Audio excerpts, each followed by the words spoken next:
Okay, today's question is, does insurance cover TMS again, and how soon after the first treatment course? Let's read the detailed question, which is comes from YouTube. For those with depression using insurance, what happens if a patient only slightly starts to respond towards the end of the 36 sessions? In your experience, is insurance likely to pay for more than 36 sessions immediately after completing the first 36 sessions? And if so, is there a way to avoid a gap in treatment between the first and the second course of TMS by getting the second course approved before the first course is complete? Good video, by the way. Please post more when you have time. Okay, well, I apologize that we haven't been posting that much recently. I was working on some personal projects, but I promise we're going to kind of answer any question that comes to us, whether now or later. All right, back to the question.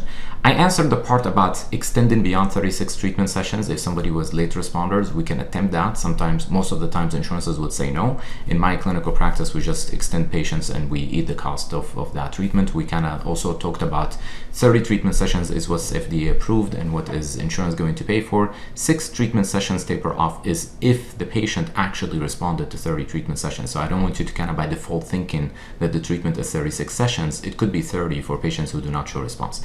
But back to the question, well, we finished 36 treatment sessions, and now the patient is depressed again. Can we do retreatment of TMS? All right, so let's establish a few things, all right? First, durability of TMS, meaning how long the effect of TMS would last for. So we have some research showing about 6 months, 12 months after the treatment, about 2/3 of patients will maintain their response and remission. Okay, so we know it's a durable treatment compared to other treatments for depression.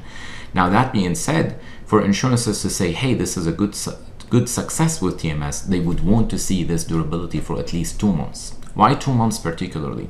Because when we try to look at definition of recurrent depressive episode versus a relapse of depressive episode, we use the mark of 2 months. So if you review one of the videos that I made about what is depression, we usually want the clinical symptoms to last for at least 2 weeks to say somebody is in a clinical depressive episode. All right, so you're depressed for 2 weeks. Now you did TMS, which took about 6 weeks at least for the 30 treatment sessions, and then taper off of another 3 weeks. So that total took about 9 weeks or so. This is about 2 months. And then how long did you stay well after that? If you stayed well after that for beyond 2 months, and then you got depressed again, then this is considered recurrent depressive episode.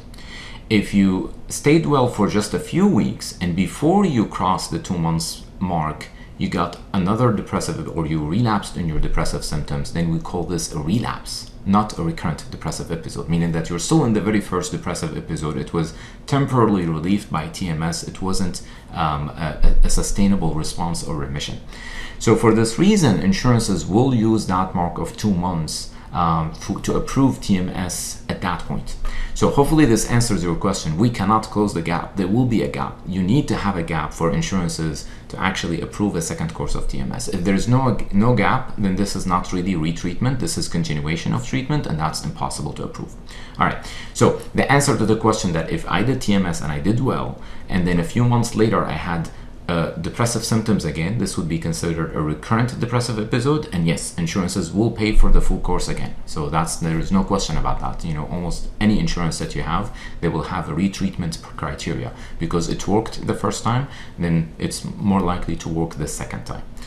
All right, I think that answers the question. All right, thanks.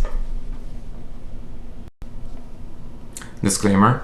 Although I am a psychiatrist, this is not a professional advice, as I am not familiar with the specifics of your unique situation. Please contact a psychiatrist in your area with more questions. This disclaimer is added to my answers on social media after consulting with the American Psychiatric Association. Thank you.